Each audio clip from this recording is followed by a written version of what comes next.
Dios les bendiga a mis hermanos, hermanas y amigos. Estamos aquí nuevamente dándole gracias a Dios por su infinito amor y por su misericordia. Y estamos aquí estudiando la palabra del Señor en esta preciosa tarde, esperando en el Señor que todos estén bien, pidiéndole a Dios que siempre les acompañe en todo tiempo y en todo lugar. Quiero en esta oportunidad de empezar dándole gracias a Dios en esta hora a través de la oración, para que sea el Señor el que dirija este momento especial y podamos nosotros así estar en comunión con Dios. Oremos, amado Dios y Padre eterno, en el nombre de Jesús. Una vez más, te doy las gracias por esta grande oportunidad que tú me concedes, mi Dios, de estar en tu presencia, de estar, Señor, en tu trono de gracia. Padre mío, en el nombre de Jesús, yo presento estas cortas clases, Señor, que tenemos en este día. Señor, está tu palabra. Oh, rogando, Dios mío, que la inspiración de tu Espíritu Santo sea, Señor, en nosotros. Gracias te doy, mi Dios, en el nombre de Jesús. Amén. Bien, mis hermanos, estaba yo estudiando la palabra del Señor, ya que en esta noche, los días martes, nos acercamos los caballeros por los medios de Zoom para discutir. Estamos estudiando el ungido de Dios a David, y mientras estudiaba esta palabra y la lección de hoy, me sentí inspirado para traer lo que ahora es la lección del día martes de la palabra del Señor. Y en esa instrucción le he llamado hágase tu voluntad. Bendito Dios, el Señor Jesús enseñó a sus discípulos a orar. Ellos le pidieron que les enseñase a orar. Y una porción que dice, hágase tu voluntad, como en el cielo, hazlo aquí en la tierra. Pues bien, mis hermanos, en mi recorrido como creyente, como cristiano, como algunos de ustedes hemos escuchado de la palabra del Señor más de una ocasión, el asunto del ministerio de Pablo y cómo el Señor le escogió para llevar el Evangelio y sus misiones a través, ¿verdad?, de lo que se nos explica en el libro de los Hechos y luego todos los escritos que fueron hechos por él. Y uno de ellos interesante es el libro de Corintios. Ahora bien, mientras meditaba en esto, venía a mi mente el sentir propio de tener a Pablo en relación a sus hechos como un hombre valeroso, un hombre lleno de valentía, que hizo un trabajo para el Señor le encomendó, ¿verdad?, llevar el Evangelio, llevar el mensaje de la cruz, y tuvo que pasar por muchas cosas.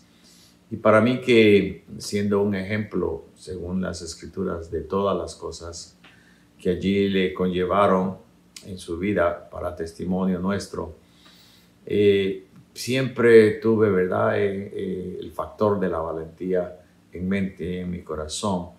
Pero llega el tiempo en cuando nosotros encontramos palabras específicas en las cuales Dios ministra a nuestra vida espiritual.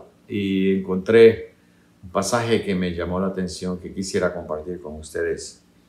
En el libro de los Hechos se nos habla de cómo Dios vino a la asistencia, a asistir a Pablo.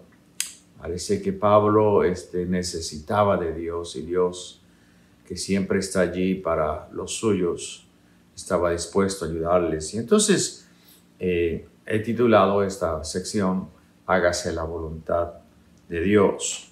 Entonces el Señor, nuestro Dios, Señor Jesús, que llamó a Pablo, nunca lo dejó, siempre estuvo con él.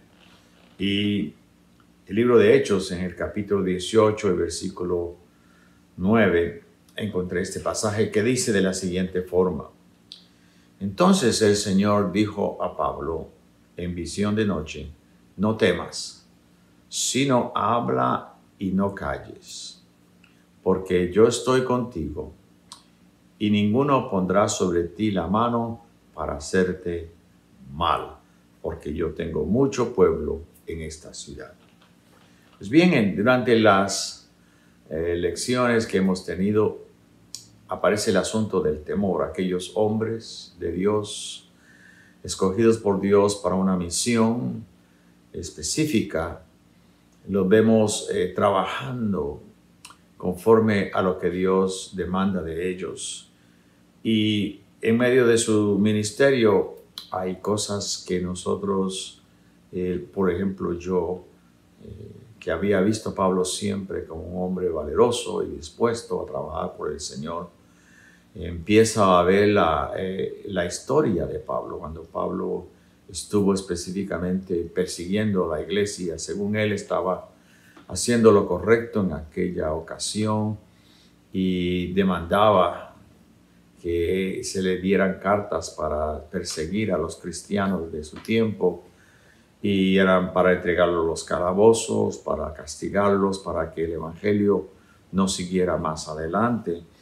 Y allí nosotros ahora vemos, después de la transformación de este hombre, este Saulo de Tarso, cuando Cristo hace una obra en su vida y empieza a trabajar a favor de los cristianos por el llamado de Dios, por la sorpresa que recibe cuando Cristo, ¿verdad?, se le aparece.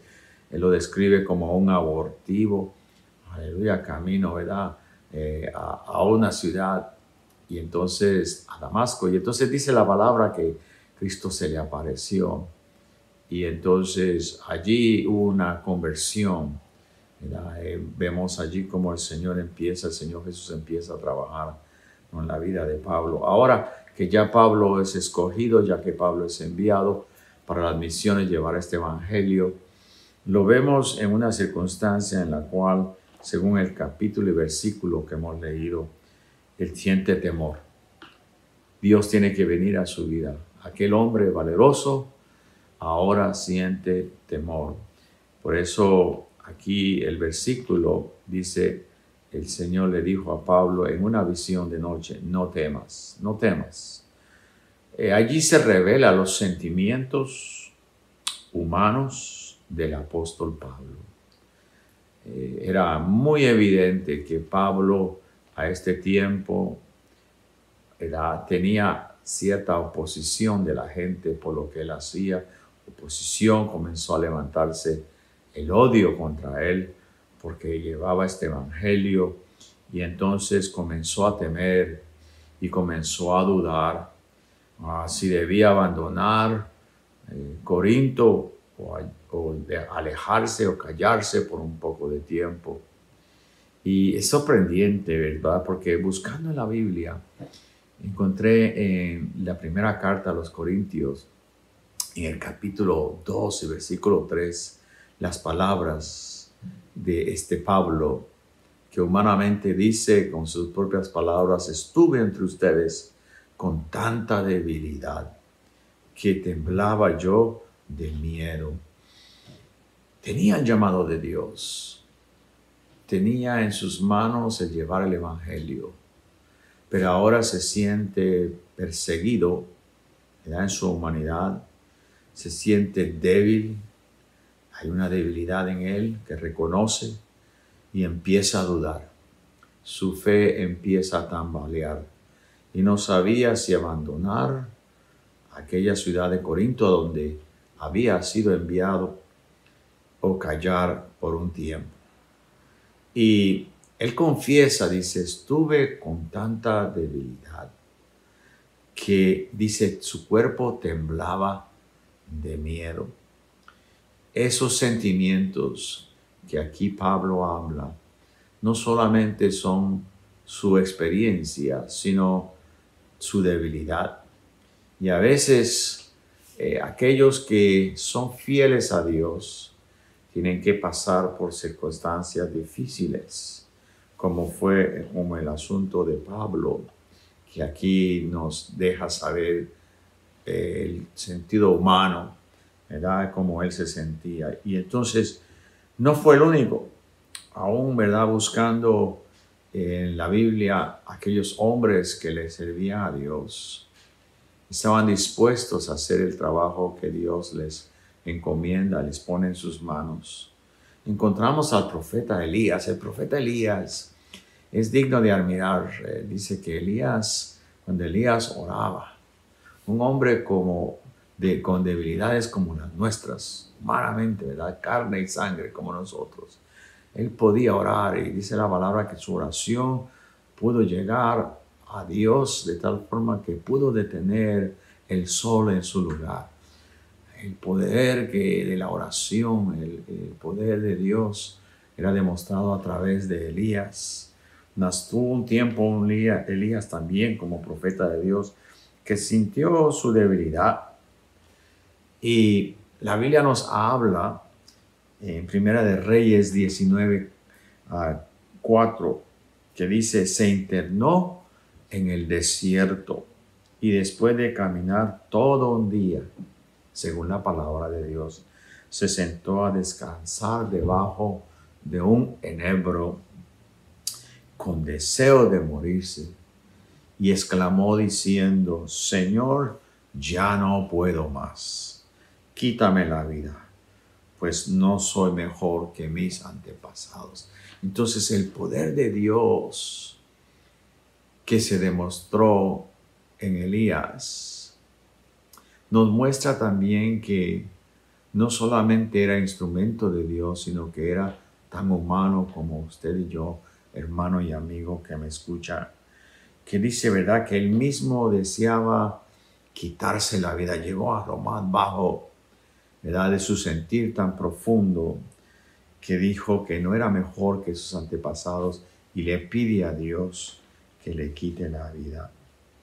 El profeta Jeremías también. En Jeremías encontramos en el capítulo 15 y versículo 15 a este profeta de Dios. Dice, exclamó estas palabras, Señor, tú lo sabes, tú bien sabes que por amor a ti soporto que me insulten.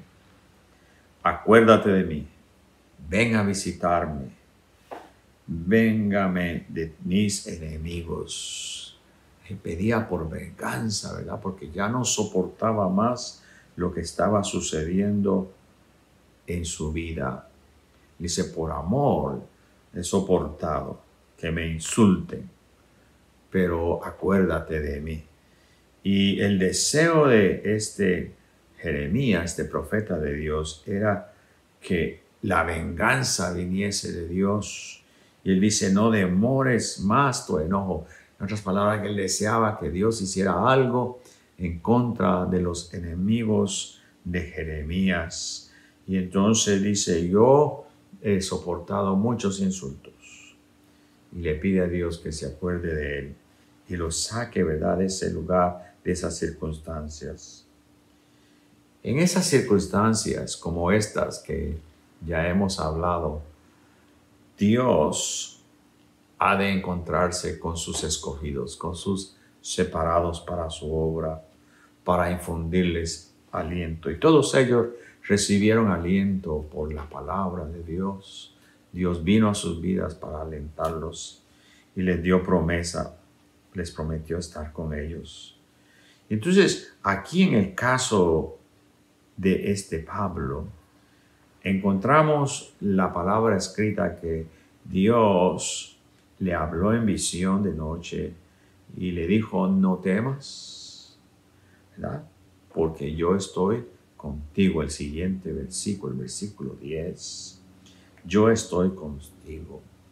Es la palabra de Dios que basta para librar a sus santos del temor y de brindarles la seguridad que necesitan y la paz necesaria que su alma necesita para cumplir la voluntad de Dios. Dios habla la pureza de la vida. Y entonces aquí el Señor nuestro Dios le hace una promesa a Pablo. Dice, y ninguno pondrá sobre ti la mano para hacerte mal. Es decir, Dios se compromete a cuidar a los suyos.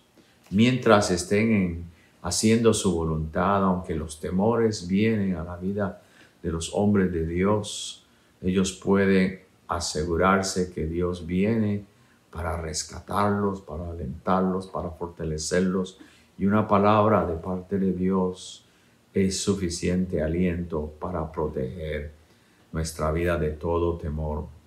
Entonces dice que Dios le declaró a Pablo lo que él iba a hacer, aunque él no lo había visto. Pablo no se sentía con mucho ánimo, se sentía atemorizado, pero Dios le declara, le dice: yo tengo mucho pueblo en esta ciudad. Es decir, en Corinto su tarea no había terminado. Lo que Dios le había encomendado a Pablo apenas empezaba.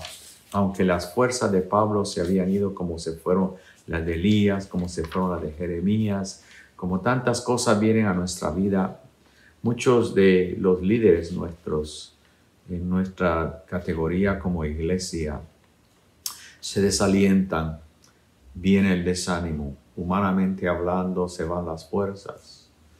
Pero gracias a Dios que en su misericordia Él se acuerda de cada uno de nosotros y nos suple de la palabra necesaria, de la promesa necesaria para alentarnos. Y luego nos declara lo que Él va a hacer. Gloria a Dios por eso. Y por eso, ¿verdad? Yo he buscado y he puesto en mi mente, en mi corazón, estas palabras desde el principio, llamando a esta meditación corta: hágase, Señor, tu voluntad. Queremos la voluntad de Dios, aunque nuestras fuerzas, ¿verdad?, vienen a nosotros y se acaban algunas veces.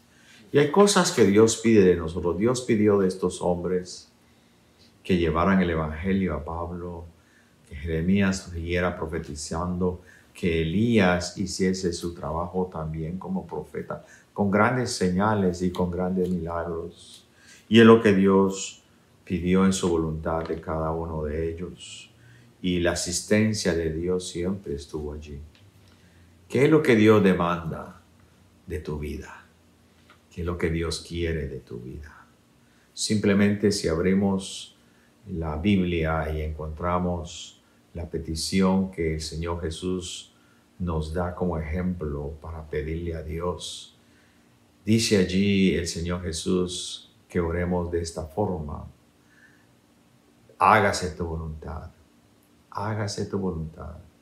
como en el cielo, hazlo aquí en la tierra.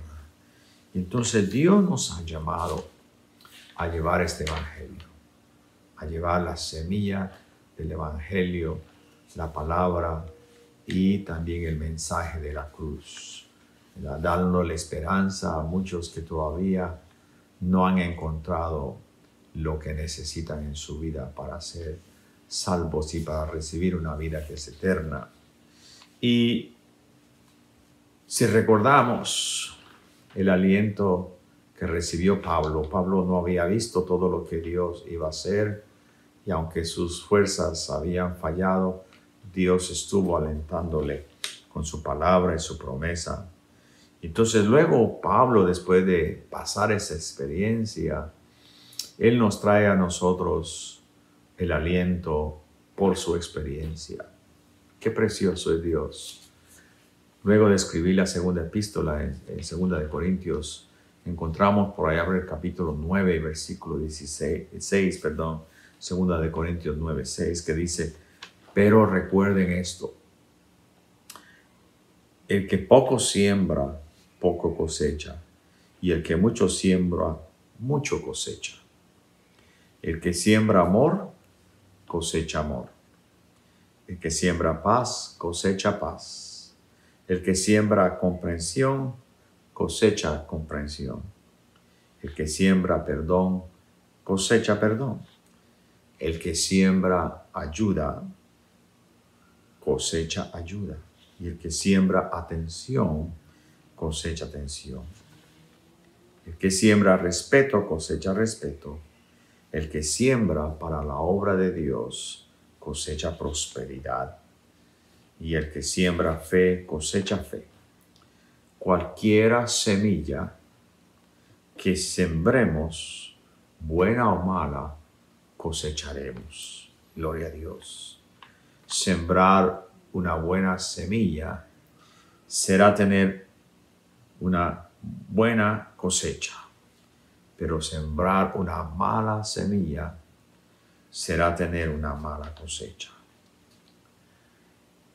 Habrán tal vez algunos creyentes, y tal vez muchos, que no cosechan bien, porque no saben dónde sembrar. Ni les interesa tal vez saber cuánto han de sembrar. Pero una cosa sí es clara, hermano y amigo, que si nuestra siembra es abundante, entonces nuestra cosecha será grande. Siembre una sonrisa y cosechará una sonrisa. Siembre afecto y cosechará afecto. Siembre amistad y cosechará amistad. Siembre una buena mirada y cosechará una buena mirada. La ley espiritual de la siembra y de la cosecha nunca falla. Toda buena semilla que sembremos, Dios le dará el crecimiento. Pablo habla de esta forma en sus escritos diciendo, 1 Corintios 3:6, yo sembré y Apolo regó, pero Dios hará el crecimiento. Precioso es Dios. En Dios, hermano, amigo, familiar que me escucha, unos siembran, otros riegan, y la Escritura nos dice que somos iguales, tanto el que siembra como el que riega, y que cada uno recibiremos nuestra recompensa. Hemos sido llamados a sembrar la semilla del Evangelio. Habrá otro que vendrá, ¿verdad?, para poner el agua, para regar la semilla que se ha sembrado, y todos tendremos una recompensa, tanto el que siembra como el que riega. Pero no olvidemos que el crecimiento lo da Dios, con la recompensa cada uno, porque somos colaboradores de Dios. Hágase la voluntad de Dios. Hágase tu voluntad allá en el cielo, como aquí en la tierra. Hasta aquí este corto pensamiento, esperando en el Señor que usted siga adelante, que Dios tiene grandes promesas para todos nosotros.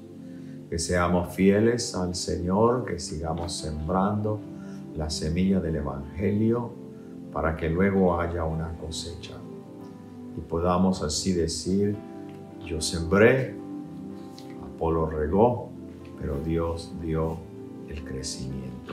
Dios me los bendiga, Dios me los guarde. Hasta aquí estas palabras.